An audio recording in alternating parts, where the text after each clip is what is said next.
I remember the sound before I remembered the moment.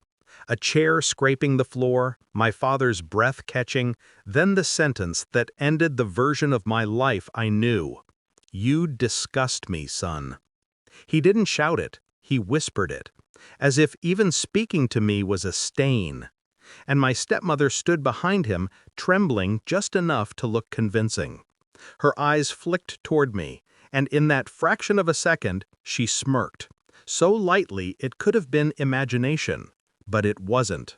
That smirk ruined 7 years of my life. Backstory.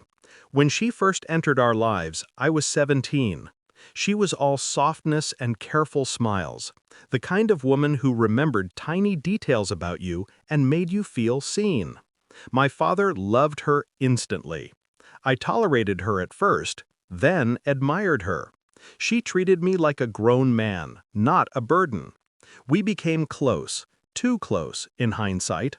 The kind of close where confessions poured out at midnight, where trust was easy, warm, unquestioned.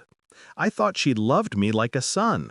Turns out she just needed to know my weak spots, and she learned every one. The discovery. I noticed the shift 4 months before the accusation. She stopped meeting my eyes, stopped engaging, stopped pretending she cared. Then came the little traps. A door left slightly open when she knew I was inside.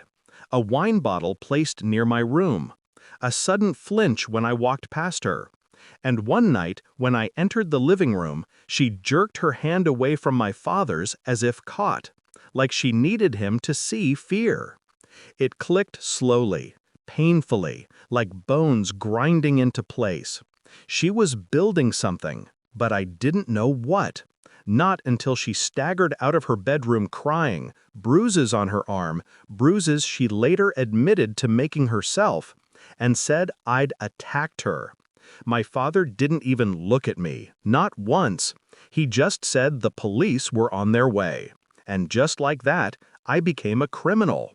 Case dismissed for insufficient evidence, but the damage was done. Rumors spread. My job disappeared. Friends stepped back. My father cut me off completely. For years, I lived in the shadow she created. And in that shadow, something inside me hardened. Shift in mindset. I didn't break. People expected rage, retaliation, a messy explosion. Instead, I went silent, deliberate, calculating. I learned patience the way others learn languages, slowly, painfully, obsessively. And the one thing I repeated to myself every night was simple. Truth doesn't need help. Lies do. So I waited for her lies to slip, and one day they did. The trigger, 7 years later. It began with a late-night call from an unknown number.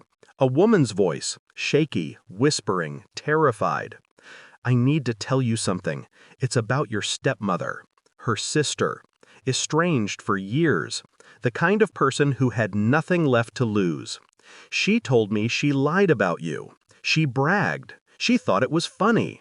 She said you were getting too close to the truth about her affairs. She wanted you gone." Affairs, plural. That was the thread I needed. I pulled. The plan. Step 1, find the man she was cheating with. That part was easy. People who cheat always leave crumbs. Step 2, gather proof. Photos, messages, voicemails, payments, hotel logs, slips she never thought anyone would care about. Step 3, build a timeline that proved she'd been with her lover the night she claimed I assaulted her.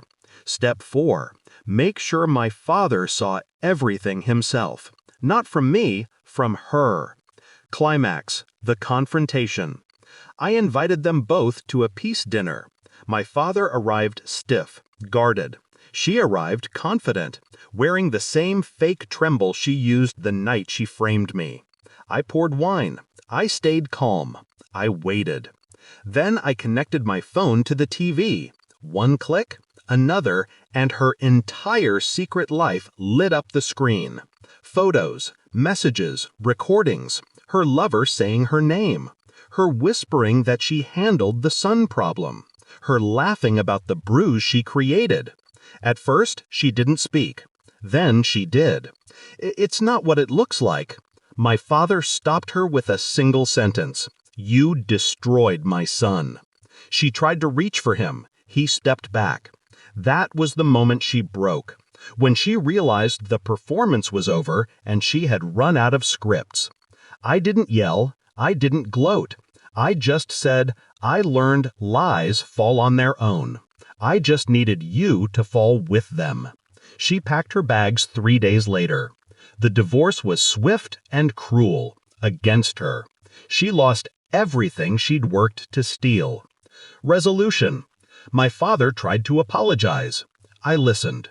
But forgiveness isn't a door you can reopen once someone slams it hard enough to shatter the frame. I walked away. For the first time in 7 years, the air felt clean. Revenge didn't heal me. Truth did. But revenge made sure the truth was heard. And that was enough.